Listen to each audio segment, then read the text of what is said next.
করছে তাদের তুলার মতো উড়িয়ে দিবে। তা তো উড়িয়ে দিতেই পারে, কারণ ছাত্র সমাজকে সারা জীবন সব আন্দোলনে এভাবেই ভয় দেখানো হয়েছে।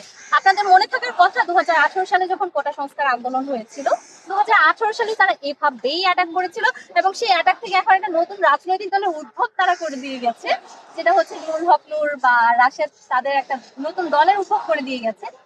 যদিও সেই কোটা বাতিল করার ফলে এখন মনে হচ্ছে নতুন দল না, বাংলাদেশ একটা নতুন অভ্যুত্থান হয়ে যেতে যাচ্ছে। ওনার আসলে ভয় পাওয়া উচিত ছিল। উনি আসলে ভোটের সরকার প্রধান না, তারপরে উনি ভয় না পেয়ে বেফাস কথাবার্তা বলে ফেলেছেন। এখন দেখা যাক কোথাকার পানি কোথায় গিয়ে গড়ায়। আচ্ছা, আমরা আরেকটা বিষয় শুনতে পাচ্ছি যে অনেকে বলছে উনি নিজের কোটায় তো নাই, উনি ওনার বাপের কোটায় ক্ষমতায় বসে আছে।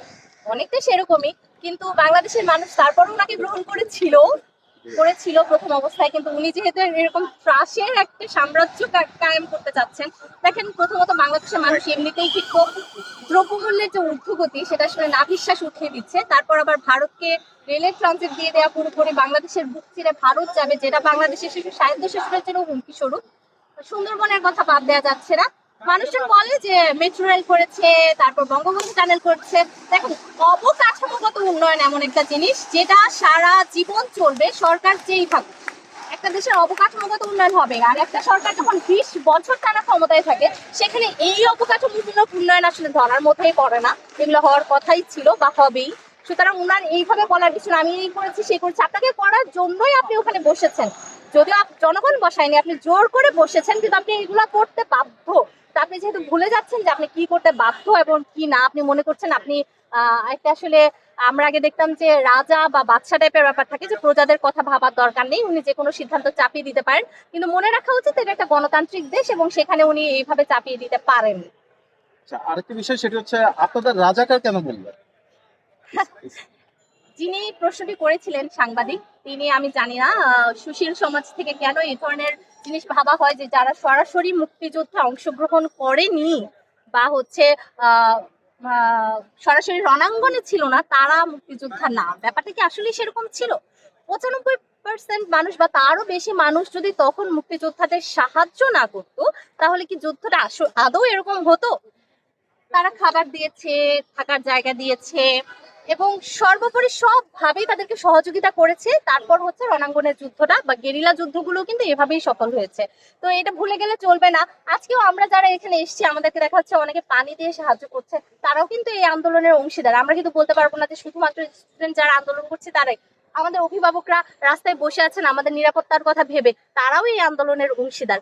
তো এইভাবে মুক্তিযুদ্ধ আন্দোলনের অংশীদার তারা ছিল যারা সরাসরি রণাঙ্গনের যুদ্ধ করেনি, সবার সেই সুযোগও হয়তো ছিল না। তো সেইভাবে উনি যদি এখন মনে করে যে যারা রণাঙ্গনে সরাসরি যুদ্ধ করেনি তারা ছাড়া আর বাকিরা সবাই রাজাকার হয়ে গেল, তাহলে উনার আসলে উনার বক্তব্যটা চেঞ্জ করা উচিত। কিন্তু যে সময় ছিল সেই সময় পেরিয়ে গেছে, কারণ সময়টা ততক্ষণ অবধি ছিল যখন পর্যন্ত একটা প্রাণও ঝরে যায়নি। কিন্তু এখন পর্যন্ত আমরা খবর পেয়েছি 5 থেকে 7টি প্রাণ ঝরে গেছে।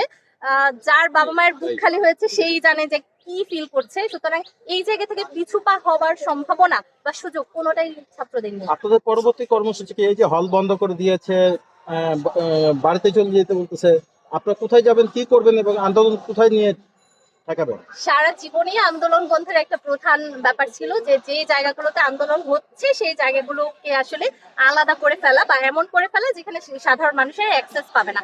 তো তারই আওতায় হল বন্ধ করে দিবে, এটা খুব স্বাভাবিক প্রক্রিয়া। স্টুডেন্টরা এই বিষয়ে আগে থেকেই অবগত ছিল যে এরকম কিছু হতে পারে, কিন্তু আমাদের স্টুডেন্ট যারা আছে তারা আসলে হল ত্যাগ করার বিষয়ে একমত হয়নি। এবং যারা হল ছেড়ে চলে যাচ্ছেন তাদের উদ্দেশ্যে আমি বলবো যে আপনারা আসলে 71-এও ছিল, 52-তেও ছিল, ভীত কিছু মানুষজন থাকেই যারা নিজের প্রাণ ছাড়া অন্য কিছু ভাবতে পারে না।